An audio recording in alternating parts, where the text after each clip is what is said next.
Banyak sekali di antara sahabat dari Indonesia yang berpikiran atau berpendapat kalau hidup di luar negeri itu sangatlah enak. Tentu saja ya, ada sisi enak dan sisi tidak enaknya. Nah, pada kesempatan video kali ini saya akan menjelaskan sisi tidak enaknya juga ya. Jadi sehingga ada bayangan untuk teman-teman yang menginginkan hidup merantau di luar negeri. Untuk selengkapnya silahkan disimak videonya. Halo sahabat tercinta dimanapun kalian berada, jumpa lagi dengan saya Pribumi Bandung dari Switzerland. Semoga kalian semua selalu ada dalam keadaan sehat dan sejahtera selalu. Amin. Untuk sahabat yang belum pernah mengunjungi luar negeri, apalagi untuk hidup atau bekerja di negara luar sana, tentu saja kalian hanya melihat dari tayangan-tayangan di media sosial di mana banyak sekali orang-orang kita yang memperlihatkan kehidupannya dari sisi enaknya saja hidup di luar negeri. Namun tentu ya sebetulnya tidak hanya enak saja hidup di luar negeri itu. Nah, pada kesempatan video kali ini saya ingin sharing atau berbagi pengalaman saya yang sudah hidup merantau di negara Swiss sudah 40 tahun ya teman-teman. Jadi saya sudah cukup menghirup asam garamnya ya dan enaknya juga kehidupan di negara ini.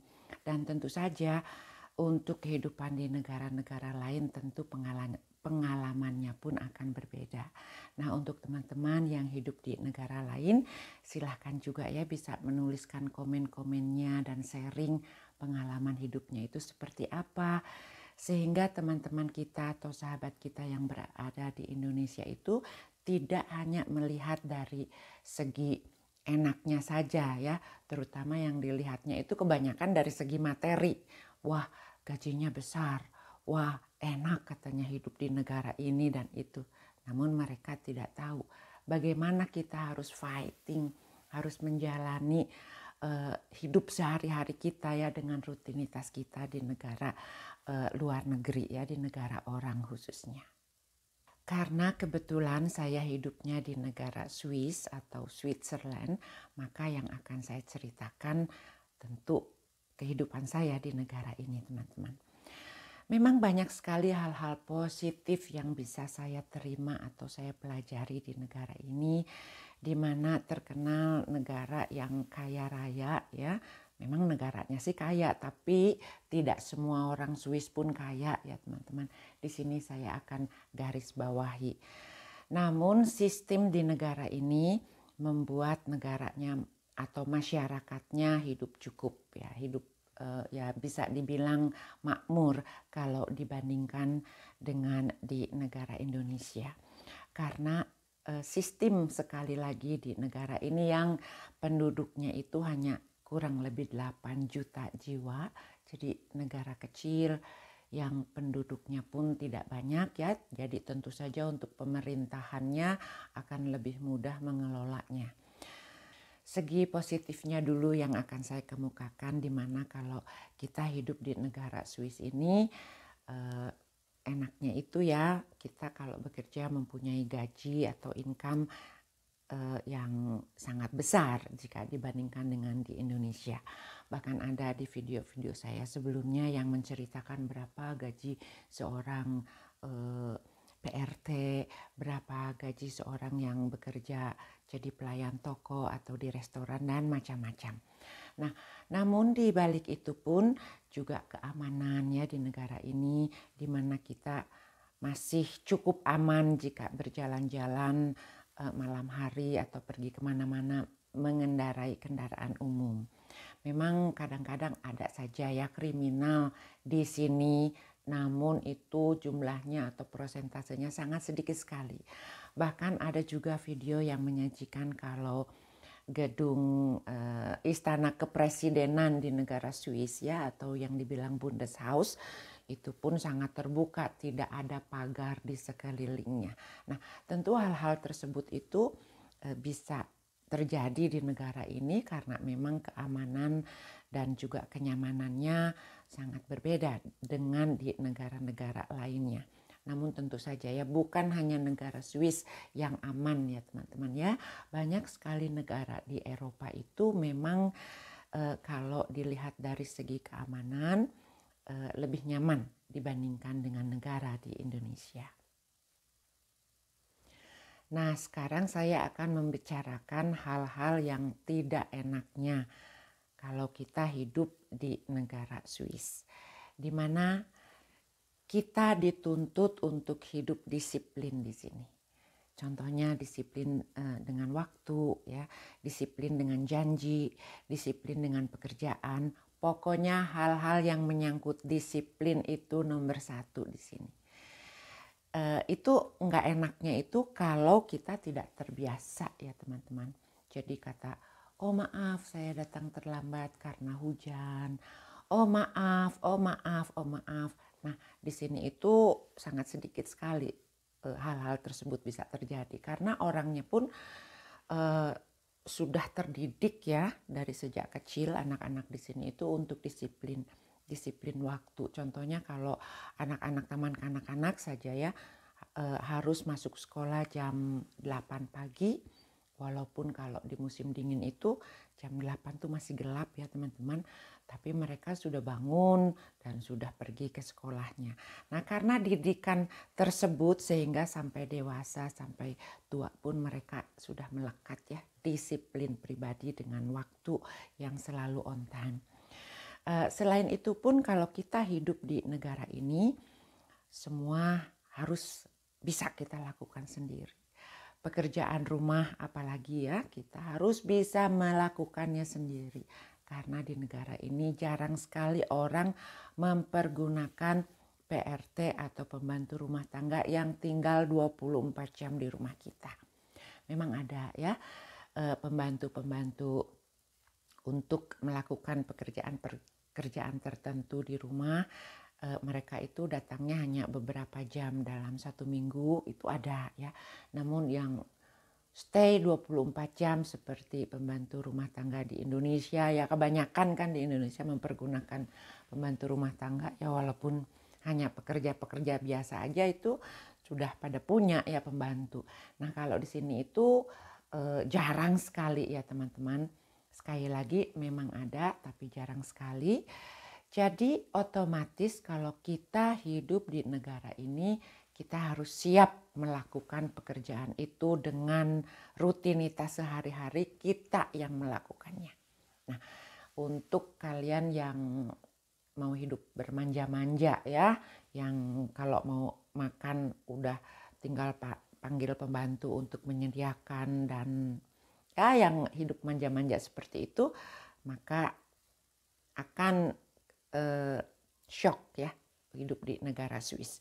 Sekaya apapun ya kalian untuk hidup di negara Swiss itu belum tentu bisa seperti enak ya dilayani oleh pembantu seperti di negara Indonesia. Karena di sini tuh hal demikian ya jarang. Jadi biarpun itu menteri di sini, biarpun itu para presiden, mereka melakukannya itu sendiri.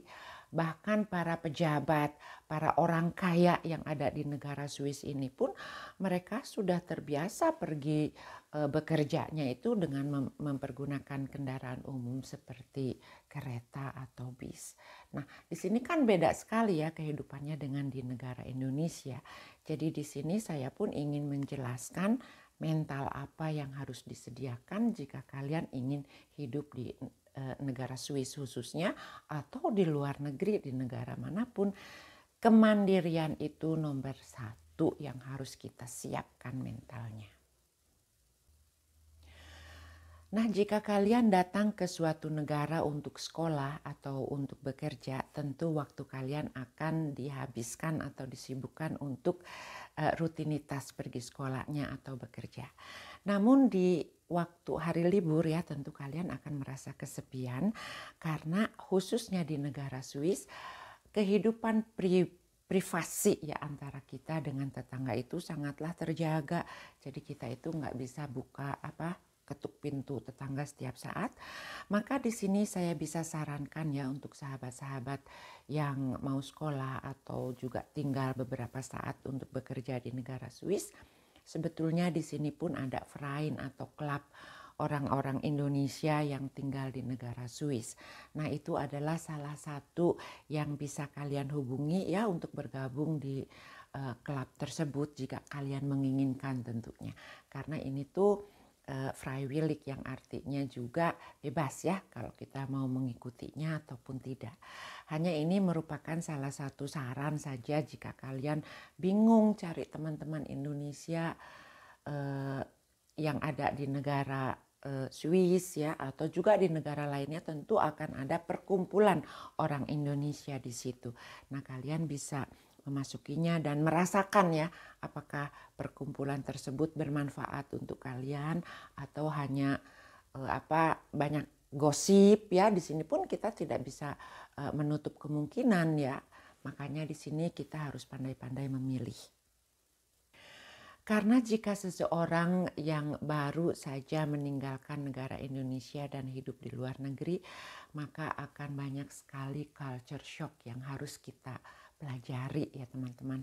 Memang semuanya itu akan mudah kalau kita dengan waktu akan mengerti.